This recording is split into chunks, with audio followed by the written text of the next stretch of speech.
My self doctor Amit Singh. आज हम यहाँ हॉस्पिटल में आए हुए हैं और डॉक्टर जय वर्मन सर जो कि सालक के तंत्र के स्पेशलिस्ट हैं, कंसल्टेंट हैं। तो आज हम इनसे जानेंगे कि जो आई की प्रॉब्लम है, हमारे पास एक पेशेंट हैं तो उनके विजन में प्रॉब्लम है काफ़ी दिनों से और उनको चश्मा भी लगा हुआ है और उनको देखने में प्रॉब्लम बहुत होती है। तो वो पेशेंट सर के पास आए हुए हैं और आज एक प्रोसीजर होने वाली है तो उसके बारे में डिटेल जानेंगे। तो चलिए सर से बात करते हैं। Sir, So myself Dr. Jay Varman, I'm an assistant professor in Department of शालक के तंत्र, PMC भोपाल। So मेरे पास एक पेशेंट आया है 27 ईयर्स का। Actually he is student and उसको एक्चुअली मायोपिक प्रॉब्लम है। तो हमने उसका पावर भी एनालाइज किया है और विजुअल एक्टिविटी भी एनालाइज किया है। उसका विजन जो है लेफ्ट एंड राइट आई में 6/24 आया हुआ है और उनका जो पावर है जो लेंसेस का वो है -3.00 है। और हम क्या करना चाहते हैं, मतलब उनको आयुर्वेदिक ट्रीटमेंट देकर उनका पावर रिड्यूस करने के लिए हम ट्रीटमेंट शुरू किए हैं। So today what we are going to do is that the procedure is Aschyotana. तो सबसे पहले जो आश्चोदन प्रोसीजर से पहले पेशेंट को कंसेंट ले लिया है, पेशेंट को ट्रीटमेंट को बारे में सब एक्सप्लेन कर दिया है। Now the patient is in this treatment room. The treatment room आपको देख सकते हैं, आयुर्वेद का जो भी आंखों का ट्रीटमेंट होता है वो सेमी डार्क रूम में ही करना चाहते हैं। और आज उनको कंफर्टेबल पोजीशन में हमने उसको सुलाया है। अब उनको हम आश्चोदन प्रोसीजर शुरू करने वाला है। सो सबसे पहले हम we are keeping cotton in there both. वो क्यों करते हैं कि जो भी आश्चोदन हम करते हैं, जो तेल या घृत उनका कान में नहीं जाना या अननेसेसरी वात प्रकोप नहीं होना, इसलिए हम पहले कान में रुई लगा रहे हैं। तो अभी हमने जो घी गरम किया है उसका डॉर्सल पार्ट ऑफ हैंड में हमने उसका गरम हम नोक देख रहे हैं। ठीक है, we have to put the drops in lukewarm stage. ठंडे भी नहीं करना है, थोड़ा गर्म करके ही डालना है। Before putting this Aschyotana we have to see the warmthness of this ghrita. So after proper hygiene methods, hand wash and everything in proper hygienic way, we are doing Aschyotana now. The cotton is being dipped there. Dip कर रहे हैं cotton को। हमारा therapist ने cotton को dip करके अभी आश्चोदन करना चाहते हैं। सी अभी आश्चोदन कर रहे हैं। आश्चोदन में हमारा आयुर्वेद में आचार्य ने बताया है कि आश्चोदन करना है कणिनिक संधि में।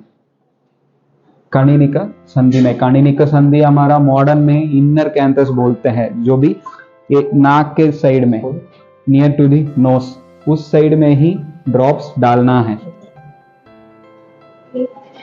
सो हम दो ड्रॉप्स डाले हुए हैं दोनों आंखों में। Now the patient is left side. आपको कुछ लग रहा है आंखों में? हाँ सर। अच्छा, ज्यादा हीट तो नहीं है ना आपको? No sir. सो हमारा थेरेपिस्ट ने अभी जो आश्चोदन किया है, जो एक्सेसिव घृत आंखों के अंदर है वो बाहर जाके उनको तकलीफ ना दे, इसलिए साइड में कॉटन रखा हुआ है। So it will be get observed in this cotton. So for the process of this pichu, हम अभी एक गॉस पीस को अभी घृत में डिप करके रख रहे हैं। तो पेशेंट को हम पिचू भी करने वाले हैं। आश्चोदन क्या होता है? लेकिन आश्चोदन है, ये संस्कृत नाम है आई ड्रॉप्स का। सो हमारा आचार्य आयुर्वेदा में आश्चोदन ऐसा बताया हुआ है, आश्चोदनम सर्व नेत्र रोग हरम परम। मतलब सर्व नेत्र रोग हर है, मतलब सारे नेत्र रोग हो ठीक करेगा ये आश्चोदन। कोई भी इमरजेंसी कंडीशन है या कोई भी आई डिसऑर्डर्स है लाइक मायोपिया, हाइपरमेट्रोपिया और एनी आई रिलेटेड प्रॉब्लम्स है या सिम्टोमेटिक प्रॉब्लम्स है, उस सबको आश्चोदन ठीक करेगा। ये आश्चोदन का आई ड्रॉप्स को हमने क्या कैसे करते हैं, घृत से आश्चोदन करते हैं या कोई कषाय से हम उससे ड्रॉप्स बनाकर हम आश्चोदन करते हैं या तेल से करते हैं। मतलब variety of drugs is used for this Aschyotana. So हम इस पेशेंट से गोघृत से आश्चोदन कर रहे हैं। One more question sir. Sir इसमें और तेल यूज अच्छा रहेगा करना कि घृत अच्छा रहेगा करना? Actually according to my experience तेल से कंपेयर करने में घृत का एक्सपीरियंस बहुत अच्छा है मेरे लिए, क्योंकि क्या है, ghrita contains more fats and lipids when compare to the oil. So हमारा क्या है, हमारा आंखों में बहुत सारा ग्लैंड है, सबसे बड़े ग्लैंड है Meibomian gland, glands of Wolves है, वोल्फ्रिन ग्लैंड्स है, जेइस ग्लैंड है। मतलब मेबोमियन ग्लैंड ज्यादा लिपिड सिक्रीशन करते हैं, क्या है, नरिशमेंट देते हैं हमारा आंखों को। सो हम क्या करने चाहते हैं, ये घृत से आस्वादन करके आंखों को नरिशमेंट देने जाते हैं। इनर कैंथस साइड पे क्यों डालते हैं?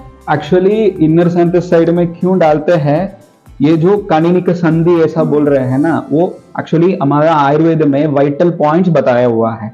मर्मा उसको बोलते हैं, मर्मा करके बोलते हैं।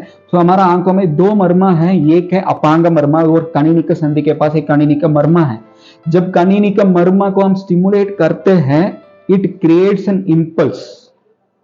सब मर्मा क्या करते हैं, इम्पल्स क्रिएट करते हैं। जब वो इम्पल्स क्रिएट करते हैं तो सर्कुलेशन बराबर होते हैं।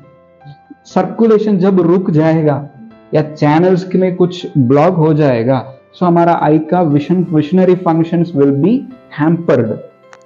ठीक है, सो हम उसको स्टिमुलेट करने के लिए ही है हम कनिनिक संधि में हम डालते हैं, क्योंकि कनिनिक संधि में सारे नर्व्स इज इंटरकनेक्टेड, इसलिए हम वो कनिनिक संधि को चूज कर रहे हैं कंपेयर टू अपांग संधि। ठीक है, ये अब हम कर रहे हैं पिच्चू। एक गॉस को हमने अभी घृत में डिप करके अभी बाहर रख रहे हैं। इसको क्या बोलते हैं हम, एक्चुअली स्नेहन प्रोसीजर मॉडर्न में हम क्या बोलते हैं, ओलिएशन। जो भी हम पंचकर्मा ट्रीटमेंट करते हैं, नॉट ओनली नाई, कोई भी बॉडीली सिम्टोमेटिकली कुछ भी प्रॉब्लम होते हैं, उसको हम स्नेहन और स्वेदन थेरापी करते हैं। ठीक है, स्वेदन और स्नेहन का 2 टाइप्स बताया हुआ है आचार्य ने, एक है बाह्य और दूसरा है अभ्यंतर। अब जो हम करते हैं बाह्य, जो बाहर से हम स्नेहन दे रहे हैं, ये है पिच्चू का फॉर्म से। तो ये स्नेहन पिच्चू से जो कर रहे हैं, वो क्या करेगा, हमारा आंख को इलास्टिसिटी देगा, मसल रिलैक्टेंट देगा। हमारा आई में बहुत सारा मसल्स है, इंट्राओकुलर एक्स्ट्राओकुलर मसल्स है। जो एक्स्ट्राओकुलर मसल्स है, वो मसल का जो भी स्टिफनेस है उसको रिलैक्टेंट करने के लिए, उसका मूवमेंट को हमको बराबर बूस्टअप करने के लिए, जब ऑक्सीडेशन प्रोसेस और circulation everything is occurring over there, eye movements and the visionary will be improve. Sir ये पिच्चू क्या होता है और स्नेहन क्यों करना जरूरी है पंचकर्मा प्रोसीजर करने से पहले? अच्छा, सो एक्चुअली ये पिच्चू जो होता है, ये एक स्नेहन का एक ट्रीटमेंट प्रोसीजर है। ये पिच्चू या स्नेहन पंचकर्मा से पहले क्यों करना जरूरी है, मतलब पहले चीज है, हमारा आयुर्वेद में 3 दोष बताया हुआ है। पहले जो है वात दोष।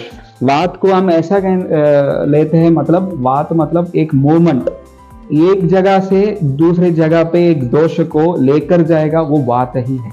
अगर वो वात का दोष क्या होना चाहिए, हमेशा नॉर्मल होना चाहिए। मतलब उसका नॉर्मल में आयुर्वेद में बहुत सारा चीज बताया है। हमारा अष्टांग हृदय में आचार्य वाग्भट ने क्या बताया है, तम चलह उत्साह उच्छ्वास निश्वास चेष्टा वेग प्रवर्तन ही है।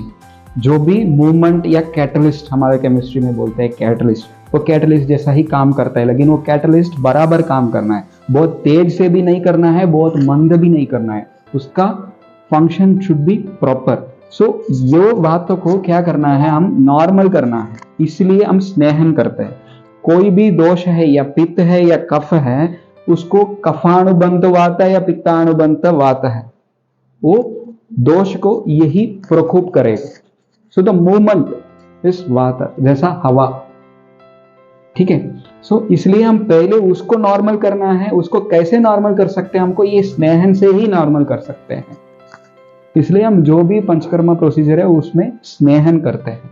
स्नेहन का एग्जाम्पल ये है, ये पिच्चू है, इसमें जो घृत डाले है वो स्नेहन के अंदर आएगा।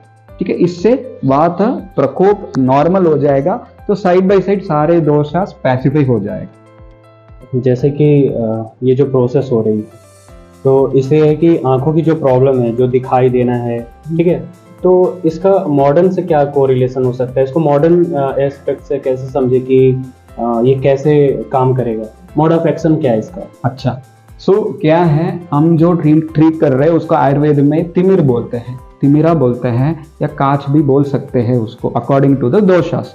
कौन से दोषा प्रिडोमिनेंट है उसी हिसाब से वातज तिमिरा, पित्तज तिमिरा, कफज तिमिरा होगा, या वातज या पित्तज कफज का काच हो जाएगा। इसको कैसे हम मॉडर्न में कोरिलेट करते हैं, उसको मायोपिया से कोरिलेट कर सकते हैं, क्योंकि उनको दूर का नहीं दिखता है। मायोपिया को हम ऐसा बोलते हैं कि शॉर्ट साइटेडनेस। सो मायोपिया को कैसे बोल रहे हैं, infinitive light rays from an infinity. So when the light rays comes in focus in the front area of the retina when the accommodation is rest. So इस कंडीशन में myopia हो जाता है। नॉर्मली क्या होना चाहिए, लाइट रेस फोकस होना चाहिए सीधा रेटिना में ही है, लेकिन ये लाइट रेस क्या हो रहे हैं, रेटिना को सामने हो रहे हैं।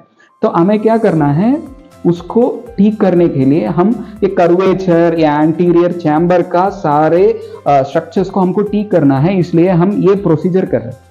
ये प्रोसीजर कैसे, उसका मोड ऑफ एक्शन क्या है, ऐसा डॉक्टर अमित ने मेरे को पूछा है। ये मोड ऑफ एक्शन कैसे करेगा, जो भी हम प्रोसीजर कर रहे हैं, पहले चीज है इलास्टिसिटी। हमारा मसल्स का इलास्टिसिटी बराबर होगा, कोई भी स्टिफनेस नहीं होगा, और सर्कुलेशन शुरू करेगा। हम पिचू कर रहे हैं उसको वार्म करने के बाद, ठीक है। क्या होगा, नॉर्मली द वेस्कुलराइजेशन बढ़ेगा। इसके हिसाब से अगर गर्म दे रहे हैं तो क्या होगा, सर्कुलेशन कैपिलरी से बराबर होगा।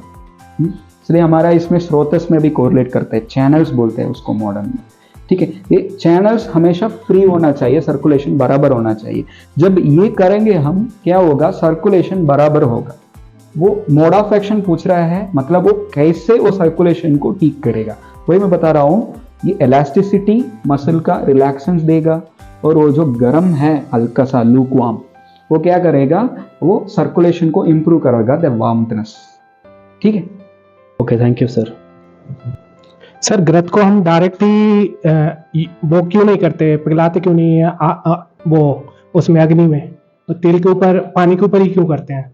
एक्चुअली क्या है, घी को क्यों हम सीधा हीट क्यों नहीं करते हैं, ऐसा पूछ रहे हो ना। क्या है, यूजुअली हम घी को हीट करते हैं पानी के ऊपर, पानी को गर्म करके उसके बाद घी को हम हीट करते हैं। क्या होगा, while direct heating the content will be get heated more, उसका कॉन्स्टिट्यूएंट्स ब्रेक होगा सेल्स का, लिपिड्स का।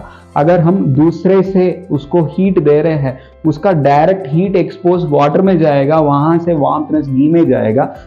एक्सपोजन ऑफ दिस, हमें क्या चाहिए, घी का जो भी कॉन्स्टिट्यूएंट्स है वो सीधा मिलने चाहिए पेशेंट को, या जो भी कंडीशन में वही कॉन्स्टिट्यूएंट्स सीधा काम करेगा। जब डायरेक्ट हीटिंग करते हैं तो क्या हो सकते हैं, जो भी कंटेंट है घृत में, केमिकल कॉन्स्टिट्यूएंट्स, वो बिगड़ जाएगा या लॉस हो जाएगा। उसको लॉस को प्रिवेंट करने के लिए हम क्या करते हैं, डायरेक्ट हीट नहीं करते, दूसरा एक मीडियम से घी मीडियम को हीट करता है, यही है इसका रीजन।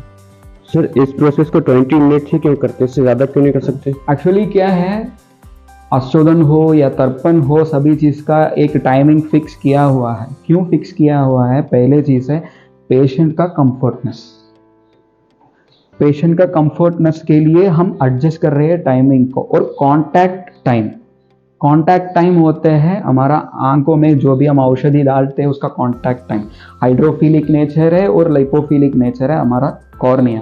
क्या होगा, जो लाइपोफिलिक नेचर का कॉन्टैक्ट टाइम ज़्यादा है when compare to hydrophilic nature, क्योंकि हमारा आंखों में नॉर्मली लैक्रिमेशन होते हैं, वो क्या हो जाएगा, it will be get flushes off, ठीक है। हाइड्रोफिलिक में बहुत जल्दी फ्लश हो जाएगा। जैसे ही मैंने एग्जांपल दे रहा हूँ, जैसे ही हम पानी के साथ कोई भी घृत या तेल डालते हैं, उसका evaporation time will be reduced when compare to the water. Plain water के साथ अगर तेल डाल के एवापोरेट करने चाहते हो, क्या होगा, जो तेल के साथ या घृत के साथ मिला हुआ है ना, उसका evaporation time will be less when compare to the water. इसलिए हम इसका कॉन्टैक्ट टाइम के हिसाब से उसका टाइम फिक्स किए हुए हैं हमने, 20 minutes to 30 minutes, and according to the patient comfortability. Sir ये घृत मेडिकेटेड होता है या सिंपल घृत होता है? एक्चुअली हमने अभी यूज किया है, ये सिंपल घृत है। मेडिकेटेड घृत भी यूज कर सकते हैं, जैसा चक्षुष्य द्रव्य है, जैसा त्रिफला यूज कर सकते हैं, और जीवंत्यादि घृत यूज कर सकते हैं, महात्रिफल घृत यूज कर सकते हैं। ऐसा बहुत सारा कॉम्बिनेशंस एंड फॉर्मुलेशंस है, लेकिन हम अभी क्या कर रहे हैं, सिर्फ प्लेन गोघृत ही यूज कर रहे हैं। हाँ, इससे हम त्रिफला भी यूज कर रहे हैं तो उसका चक्षुष्य का प्रॉपर्टी मिलेगा, क्योंकि हमारा आचार्य ने बताया हुआ कि आंवला की इसे चक्षुष्य द्रव्य, antioxidant properties, anti inflammatory properties, everything is present in this drug. So अभी फिलहाल इस पेशेंट को हमने सिर्फ गोग्रद यूज किया है। It will be more better if you are using the formulations which contains Triphala and also the Jivantyadi gana drugs. जीवंत्यादि gana drugs क्या करेगा, बहुत नरिशमेंट देगा, rejuvenative nourishment will be given, so it will be more better compared to sir गोग्रद। कितनी sittings लेनी है? Actually normally हमारा आचार्य ने बताया कि 5 days 7 days। सो इस आश्चोदन हम इसलिए पहले एक प्री ऑपरेटिव प्रोसीजर जैसा ही हमने किए है पेशेंट का कंफर्टनेस के वजह से, इसलिए हम पहले 3 दिन का आश्चोदन कर रहे हैं। उसके बाद हम प्लान कर रहे हैं तर्पण देने के लिए, क्योंकि सीधा तर्पण देंगे तो पेशेंट का comfortness will be he can't able to adjust the tarpana. So that's why first of all what we are doing is that we are giving आश्चोदन। So पहले कंफर्ट होने दो उसका घृत का कांटेक्ट से, बाद में तर्पण देंगे तो उसको थोड़ा अच्छा रहेगा। Thank you sir. प्रोसीजर के उपद्रव उत्पन्न होते हैं, तो उत्पन्न होगा कि नहीं होगा, होगा तो इमरजेंसी ड्रग क्या यूज करेंगे इसमें? एक्चुअली आश्चोदन ही इमरजेंसी मेथड है। सो आश्चोदन में उपद्रव क्या होगा, जब ट्रीटमेंट प्रोसीजर चल रहे हैं, मतलब if we are not noticing the heating process properly, उसमें जल सकते हैं। सो इसलिए we have to concentrate while we are doing the treatment.